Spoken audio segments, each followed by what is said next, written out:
It's probably not that cool to build an API platform if you're doing it now. But at the time it was, how do they call it? The hotness. It was really cool. So one of the problems with it is you have to understand Atom to understand the APIs. And if you don't understand Atom, you can have a problem with that. And in my mind, APIs should be simple enough so that you don't have to understand the underlying technology. Then what's the point? Why don't you just write the API yourself or write software yourself? So this was a problem for me. You have to understand that. And there are other problems. The first one was the output format. Well, Atom is specified in XML, so we pretty much start with XML. The calling style, well, REST has the 4 verbs, 5 verbs, 7 verbs, but it's still a finite number of verbs, so it's difficult to then add extra functionality. And client libraries, ooh. So who said they used the Google API? Yeah, in Python?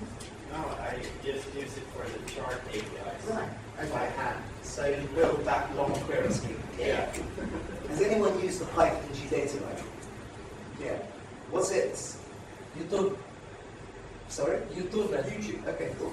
I'm trying to say this politely. On a scale of 1 to 5, 1 being the worst experience you've ever had. 2. Okay.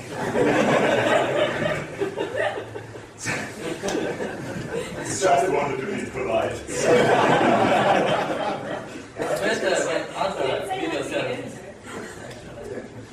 So it wasn't ideal, but you got the job done? Not yet.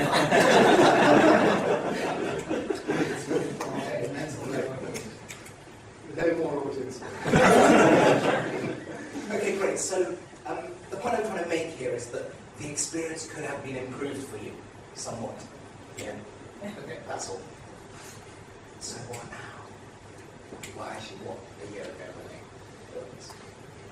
Well, they're building, or we have built, a brand new API platform, which we spent the last 7, 6, 9, 8 years working out what doesn't work really, and what we exactly need. And then the cleverest people who've been doing that got together and thought, let's build an API platform. That's quite cool, because Python developers, it's so dynamic, it's easy for us to think about how would we make APIs and this kind of thing. Who's actually made APIs? Who's designed an API? Yeah. I see more people that have actually used the Google APIs. It's a fun thing, it's interesting, but a big challenge. Oh yes, it's not a platform, it's an infrastructure. That's it. So I was talking about the output formats and why that was a problem in the current situation. Well, firstly, resources can be verbose.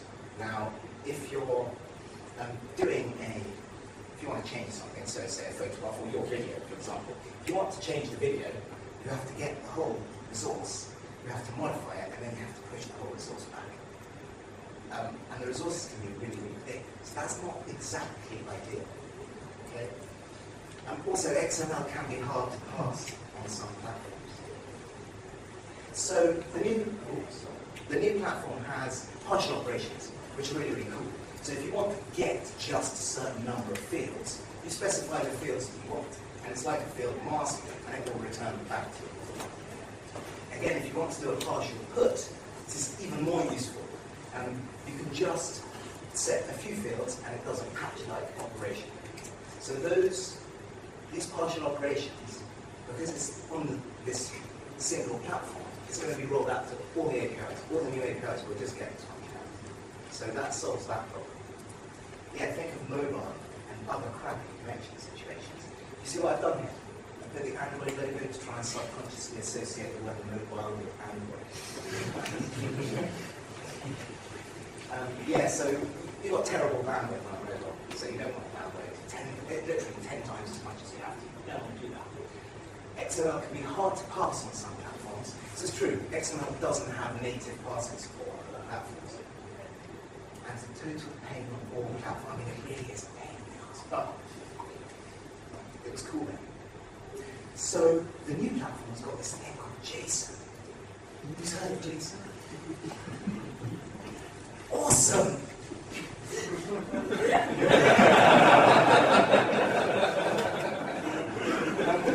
Actually, that's not really fair. Because you remember when Gmail was like funkiest, cool thing. I wasn't working for Uber at the time, but I looked at how they were transferring data, and they were using JSON when it didn't even exist. I mean, I just thought this is JavaScript. I was running it with eval through the Python interpreter, and it was just getting the whole thing. So, like, I'm not being fair. Well, it's 2006, people. Not fair. Actually, the GData APIs do support JSON, and it was a hack, unfortunately. They'll be happy to admit that it was a hack. It wasn't really JSON.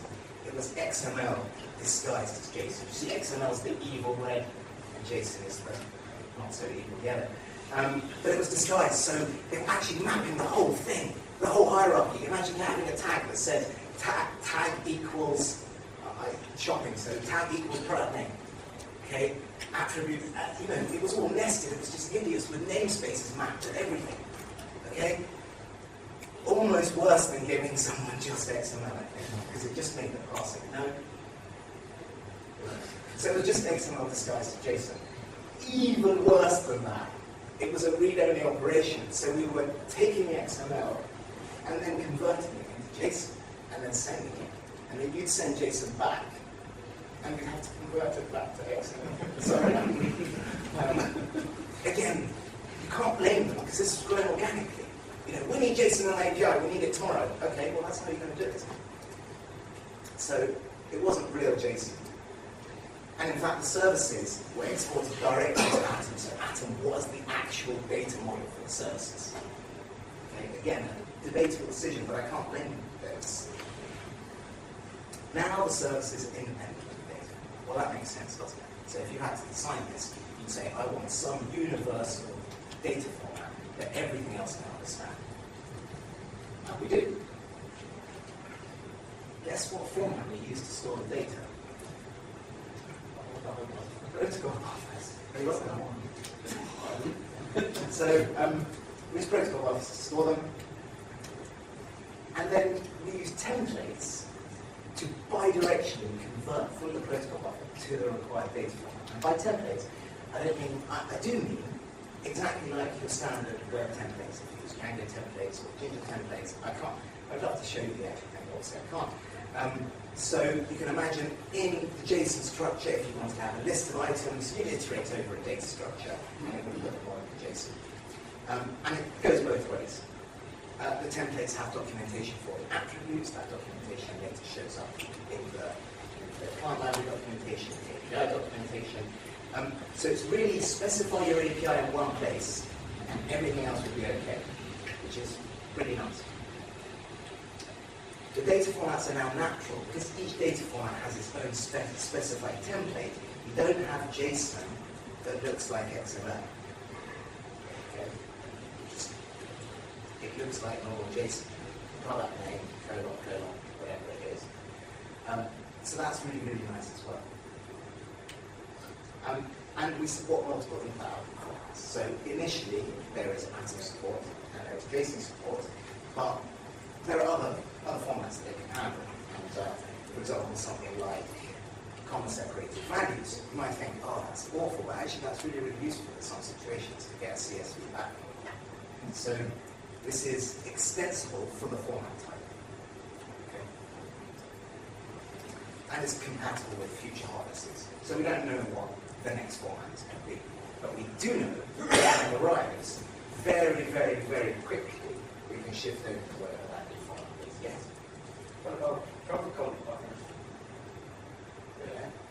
So, yes, we could support protocol buffers. Is there a specific to your question? No, it's just like, is it like married web service, HTTP, and that's why it's not serialized as protocol buffers? Or? No, it could be protocol buffers. Well, okay, let's do a hands up and ask the question. You had to use an API. Would you prefer it to be a JSON API or a protocol buffer? JSON? Protocol buffers? Yeah. So it will come, but I mean, sorry, this is an anecdotal, non-scientific thing, but I'm reckoning that when it comes, but it's prioritized to who actually wants, who wants this stuff. So the next problem is calling styles. REST might occasionally suck. Yeah, so REST did suck back in 2005. I'm sorry, it sucked. Okay, and guess what? It hasn't fixed itself. Amazing. So it still kind of sucks. Okay, why does it suck? Okay, it's really good in a subset for some situation, but why does it suck? Well, let me give this example again. But this time it's a photograph. So you want to rotate a photograph. Okay, what do? You get the photograph, you modify it on the system, and then you put it up. Okay, you've done 2 round trips, this could be a huge photograph, you've done the modification yourself. That kind of sucks, doesn't it? Wouldn't it be nice if there was something like an HTTP verb called rotate? Okay? It would be useful for this situation, but there are no HTTP verbs called rotate, and I think they stopped inventing them. You know, it's pretty hard to get one added. So, yeah, it can be a problem if you need to do more than just put something, update it, get it, delete it, that kind of thing. So, what are the solutions? Well, as I said, you could use the rotate verb. Okay, we can add some metadata to the image itself. Does that make sense to everyone? Well, I'll explain it. So you can add a tag that says rotated by 90 degrees. And then when it gets sent, the server can see that tag rotated by 90 degrees. It can perform the operation and then take the tag off. Okay? Yeah, again, it would work, and these are what we've been doing in the APIs. But really, they're just hacks. Okay? So what should we do? Has anyone got a solution? Does anyone know what the alternatives to REST are? Copy? RPC. Copy's a colleague of mine from Zurich. We sit next to each other. Yeah, RPC. So who's heard of RPC? Yeah. Of course you all heard of RPC. It's fundamentally kind of different from REST. It's a different way of doing it. It's harder to get your mind around. It's harder to implement. It maps less well to the general resources on the web. But you can do more stuff with it. Sometimes imperative commands are useful without there being any hacking. Sometimes it's useful to just do that. So that's, okay, well I couldn't fit a whole URL here, but can you see what that is? Method equals rotate, angle equals 90. Why can't we have that method? Why can't we have that functionality? Well, because it's not REST. But like, why do we have to stay REST? Do we have to? It's nice to say we're REST, but do we have to? Want it? No. Exactly. So we've got the two things happening at the same time. Why the heavens not? So we've got REST, and we've got this other thing, JSON RPC. Who's used JSON RPC? Okay, JSON RPC is fundamentally kind of different from REST. Everything is a post. In our implementation, everything goes to the same URI, and the post fields specify the operation that you want to have. Okay? So with JSON RPC, instead of sending a GET, you would perhaps call it a retrieve operation. And instead of doing a GET on the list of resources, you would call it a list operation. And you might call it post and update, and etc. Delete, you might just call it delete. So in that way, not only can you map the REST verbs onto JSON RPC, you can actually extend that situation and add your own imperative commands. So we find that really, really useful. Again, the REST is all still there. And it's all still there because it's, as I've said, and I want to keep saying, it is easier to use. So that's better, low bar, better adoption for the APIs.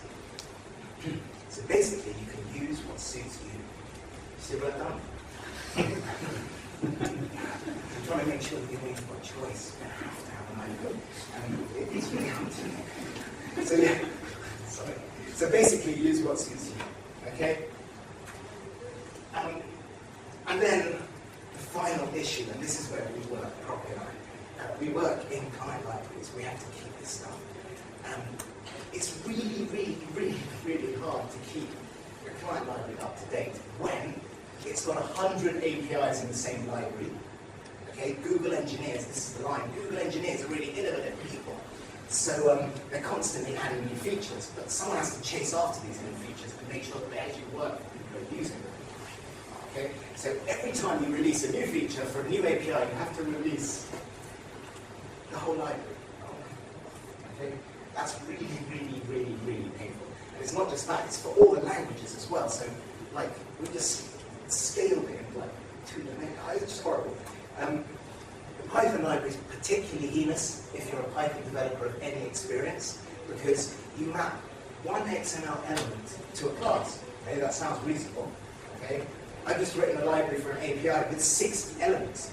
Okay, and the style is that they're all in different files. So I did that, 60 files, and then I had to do it for PHP as well. Okay. Sorry, I know it's a great job. But yeah, so this does not scale. Okay, it doesn't scale for number of APIs, doesn't scale for number of features, it just doesn't. And our APIs, our client libraries have different levels of love. So Java probably gets the most love in Google. Everyone in Google knows Java. Okay, everyone. Python gets some love. Python is used much more by Googlers than it is used outside. Now this is one, because I was always in the Python community, so I always thought Python was really great, that's a really common, popular language. It's not actually. We're kind of a minority language compared to the big guys.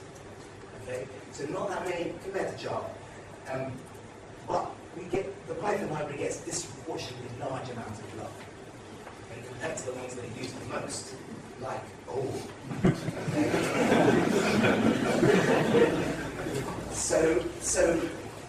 yeah, we've got some amazing .NET developers at Google, like some of the best guys in the world. They don't develop .NET at Google, so .NET doesn't get love. Kind of lags behind. Who knows? I don't think we've got it, and we have, but so it's all about prioritizing limited man hours. We can't maintain all of them, so it just gets left behind and they get crappy. Not having a library is a bad thing, okay? But having a library that's broken is, I can't explain how that's even worse. Because if there's no library, you just build it yourself. If it's broken, you spend those 17 hours trying to work out why, and then you put in a patch, and you sent it, and no one replied. So, yeah. And then no support for the kind of, what do you call it, the minority languages, the cool languages. Any Scottish people here? Yes? A little bit. Is that pronounced Haskell or Haskell? Everyone's Haskell. Haskell. Okay, cool. So, first hand from Scott. Anyone ever wants to know. So, what about these minority languages? What are they going to get client libraries? Yeah, well, probably not. And this is an architectural issue, as I've been alluding to. So, the APIs, not only do they have to scale against the number, they have to scale against the number of programming languages, and it struck me that Google client libraries for the APIs were not treated on the same level as other Google products. They didn't have a boss who was like, we're going to scale this out to be the most amazing, it wasn't this kind of thing. It was almost an afterthought, which is crazy. Because the API product is great, it's the HTTP interface. But without the library, people are kind of disabled. So it wasn't given the love I think it should have been given. And it wasn't planned in the same way all Google products are planned. But that's changed now. How do we fix the client libraries? Discovery. Anyone know what that might mean? Watching Discovery Channel? Yeah.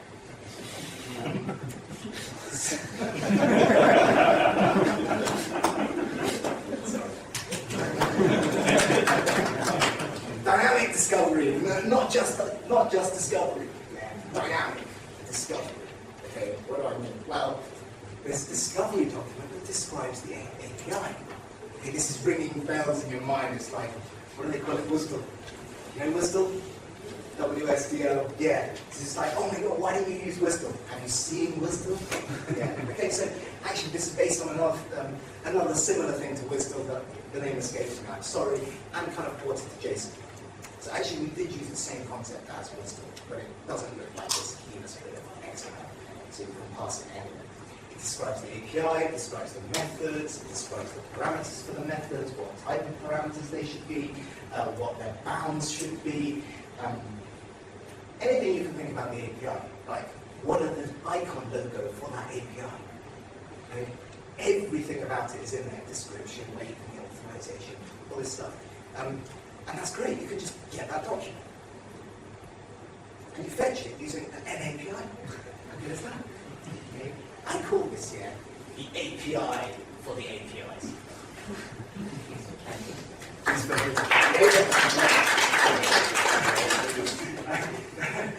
Yeah, I'm joking, actually. It's a meta API. No! It's not a meta API. That's the whole point, actually. I'm getting back to Girard. It's not a meta API. It's an actual API. Because what is the meta of meta? Anyone? How do you have meta? Well, you don't. I call it metata. Okay? And the meta of metata is metata. Okay? But this doesn't go like that. This is a real first-class full API. What are you laughing at that? It makes sense, doesn't it? Okay, so, it's a real first-class API. It's not a meta API. It's one API to all. Yeah, actually, that's the wrong kind of imagery. Just for the record, Google are unrelated to the fictional character called Sauron. We have no big minds. One API to Google more. This is just a joke. I love this one. How good is that photo? It's not that one. It's that one, actually. So it's an API that describes all the other APIs. Okay. I just like this picture. How good is that? Yeah, Google may be related to Gamma. Why don't we? So, how do we do it? Well, we just make a get to this URI. Now, this is a shortened URI, and you might be able to see the whole thing in the bottom. Okay, it's just a get. That's it. Just done. You can see I cached it as well. But so let's have a little look at this. So the idea of the API. The name, this is the shopping API that I work on. The version, so you can have multiple versions of an API. And actually, if you saw in the URI, we requested a specific version. Ooh. Yeah. That's great. Ooh. Sorry. We specified a specific version. And that was the definition for the RPC segment.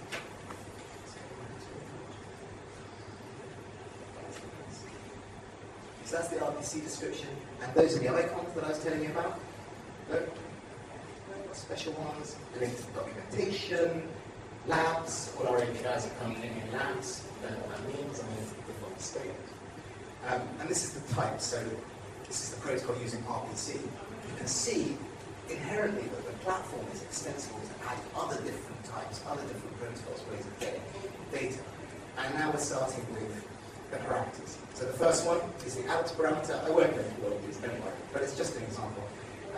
And this describes the parameter, so you can either have JSON here, or you can have atom, and then these describe them, and it goes on and on and on. That's very nice. And I'm just going to see what's it. So, what does that mean? What does it mean? And then there's a REST document as well. I won't show you, it's similar, but not all REST goes to the same URI, so each specific operation has the URI path set there. So what does this mean for the client libraries? Well, Python we can dynamically generate, and all other dynamic languages, Ruby, JavaScript, we can dynamically generate. Now I'll show you what I mean by dynamically. And then even for the, I'm trying not to say crappy, even for the static languages and PHP, they're generated statically from this discovery document. Okay, so a script now can build the client libraries. Not only that, is the script can detect when the underlying API has changed and rebuild the client library and release the client library. Why am I telling you this? Doesn't this mean you're going to be out of a job, Andy? Well, probably. It just means that we can focus on the more important stuff, which is talking to users. Sorry, the user computer experience out a bit better, rather than just spending time updating features. So the Python client library is really trivial to generate. You saw that list. Okay, so who's done meta-programming in Python? Okay, it's not even meta-programming, this is so part of the core language. I mean, when was the last time you wrote an application that didn't use set outro? You just do it, it's not even evil. Okay, so it fetches the document and then builds the API. So who can imagine how this is being built? I know all the experienced Python developers can imagine this. So you've got a class, you iterate over it. Then you add them, you might even create a method, set the parameters for the method. That would be pretty cool, wouldn't it? So it would go, and you'd use Python's function function checking, function parameter checking to actually make sure your API was okay. And you can cache a discovery document. That would be pretty bummed if you had to make 2 requests for every request you make. Okay, so it caches this. Somewhere you can find it, and it generates the API on the fly at runtime. Not the same as the .NETs and the Javas. Okay, so that has to actually build class something and then add all the methods. But again, that's better than writing Java. I promise. So the client libraries will always be up to date.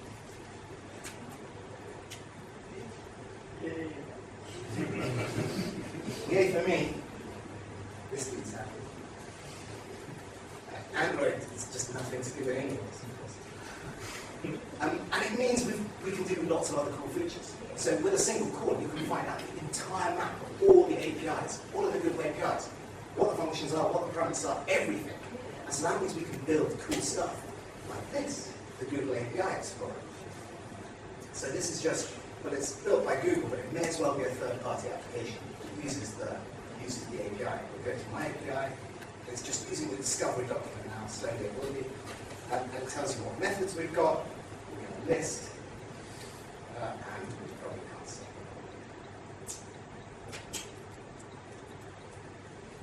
Should we do a request? Who wants to see one?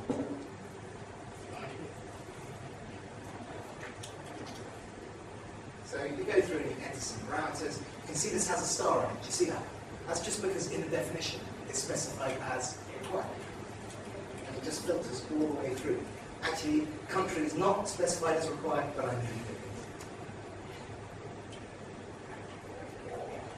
it. Yay!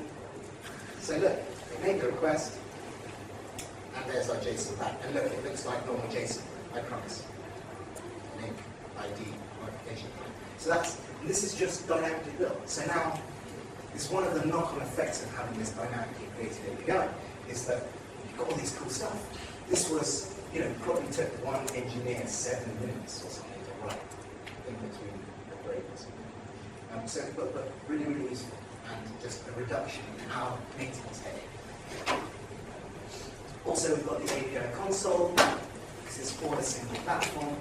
So, forget that, but it manages, you can configure which APIs you have, whether they're on or not.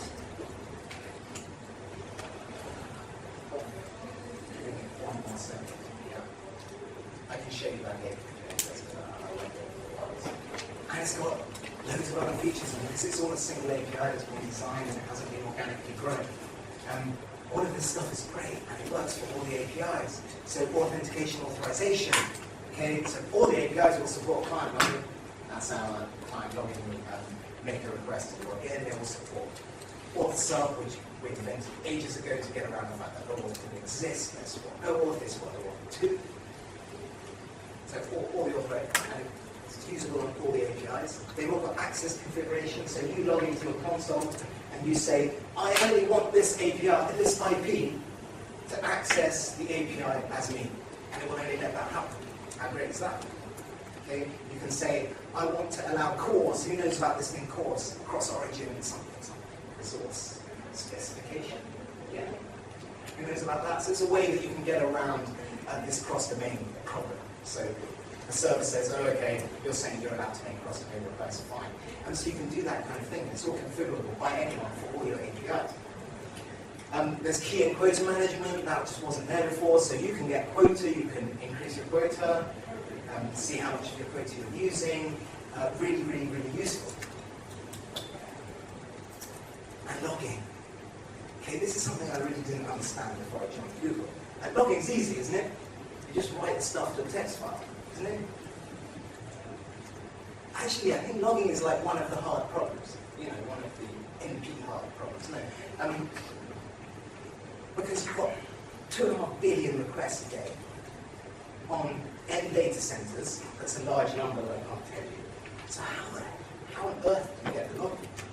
Okay, so having a way that this logging is uniform for all the APIs is a useful thing. Because we get problems like, I sent this request and I got 400 back, I don't know what's wrong. Well, I don't know what's wrong either, because I can't see the logs, but now I will be able to. And all these platform features will be available for all the APIs as we're rolling out. They won't be retroactively or whatever. They won't be available for the previous APIs. Those APIs actually have to move to the new platform. They may all move soon, but that's not a simple task. These are big, big, hairy programs written in different languages. So, what did we talk about? We talked about Data and the Google APIs, how it came into effect, this organic growth, as the whole concept of people providing free APIs to manage their own data. It's your data, so manage it. So as this concept of APIs came out, we grew organically, and we grew to hundreds, as you saw. But it wasn't ideal, and there were problems, not just with the architecture, but actually with the choices of component we had made, the choices of data format, the choice of data model. And there were problems with these. So the clever people got together and they built a new API platform. Where all our future APIs, until they built a new API platform in 6 years' time, but all our APIs will be on this platform. They will all benefit from this stuff. Okay? So please use them. They're pretty cool. Thank you very much.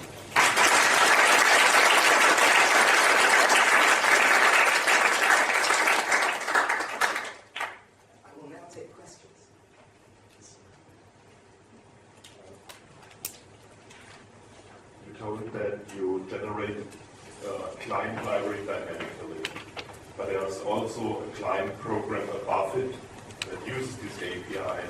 This is usually not going with you. So how do you handle it? Just keyword arguments, or how does it match? I'm not sure exactly understand your question. If you change your API, the library goes with you, but the program using the library. Right, okay. So major changes that break things back from compatibility. Just get a new version of the API.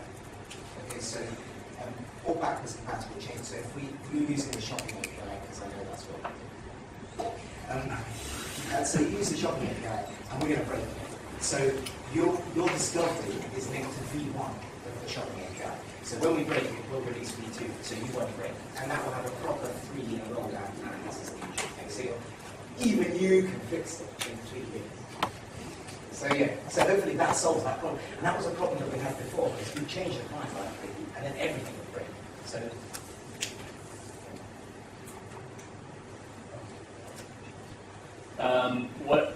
when are you launching a transcription API? when are we launching the transcription API? Do you know, I have no idea. Why is it launched already? Again, I have no idea. Okay. Even if I knew, I wouldn't be able to tell you the answer to either of those questions, but I'm being honest, I have no idea. What is the transcription API? Well, Android lets you you give voice commands and it will turn into text. Probably any ideas? No. So yeah, sorry. Even if I knew, I wouldn't be able to tell you. I can hook you up. Sounds good. Yeah.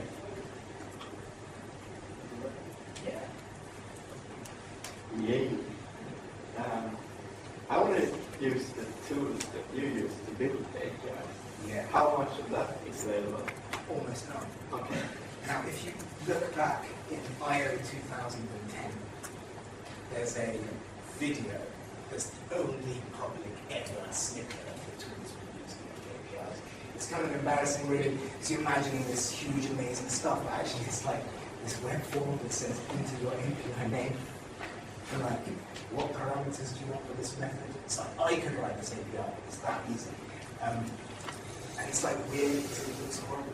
It's just weird, but it's pretty cool. So look in the video, that's the only snippet you're going to see. Maybe one day they'll let that happen. Yeah. So more specifically, what I was thinking about was for instance, the Python thing that dynamically generates the API from. Open source. Okay. Yeah, so that's released already. Okay. It's in beta or beta, as the Americans call it. Sorry. So yeah, you can see all that. All our client libraries are open source. They will always remain open source. That's like our promise to the community. Okay, so I haven't been keeping up with what happens since I read a few blog posts about some Google APIs, such as the Translate API, being shut down. Kind of, I think that doesn't really fit in with the 3-year kind of roll down model.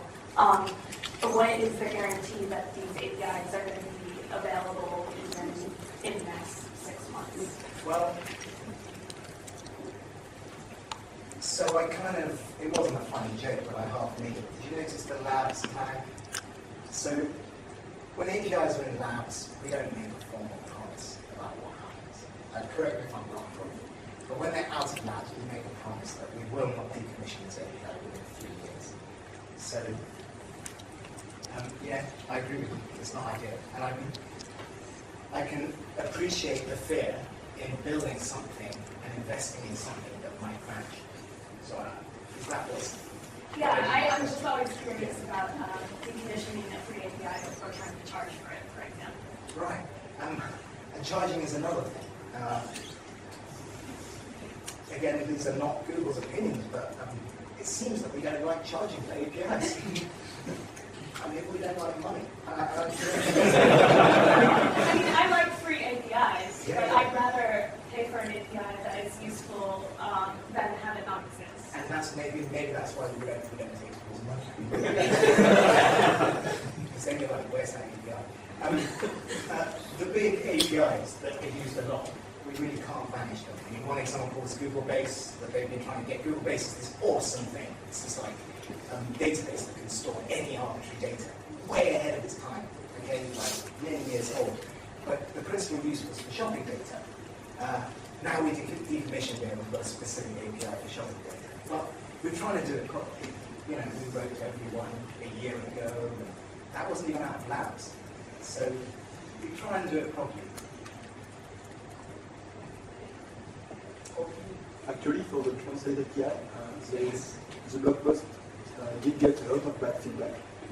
And they've considered changing their plan, and they are considering for the paid version. Yeah, that's the other thing. It's really a thin layer between being a user of Google and having a message get to the CEO of Google. Okay, that's a really thin layer, surprisingly for our organization. So if you make a complaint, then we're allowed to people to read that.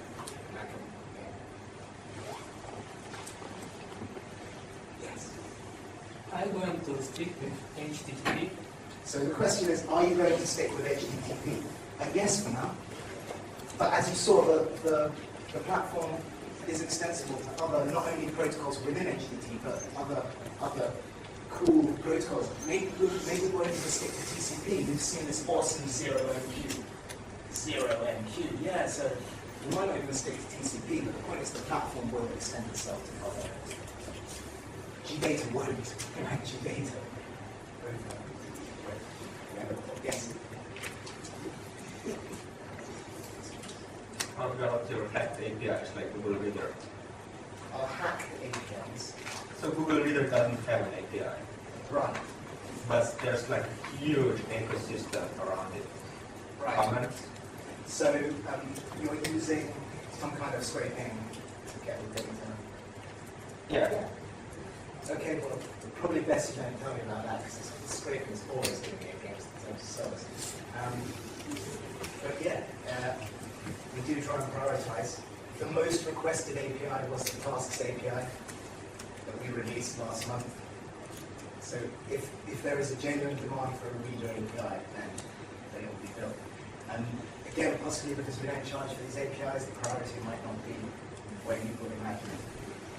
Okay. So keep starring those issues. Again, people read those issues. They really do.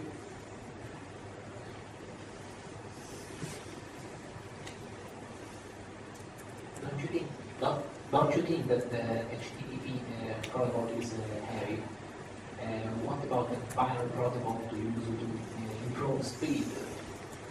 Yeah, so it's kind of similar to the question that was asked there. When something new and cool happens, when there's a requirement, then absolutely, the platform will accept any of these options at any of the days. Yeah, I hope, all of us, let's do a prayer. I don't care if you believe in God or not. But dear God, please make HTTP go away. Okay. You can try ICE from 0C. ICE from 0C. I've never heard of that. And even the supports multiple partners as a marketing program. Cool. I'll check it out for my own stuff. So, no questions? Brilliant. Thank you very much for everyone. Thanks for listening.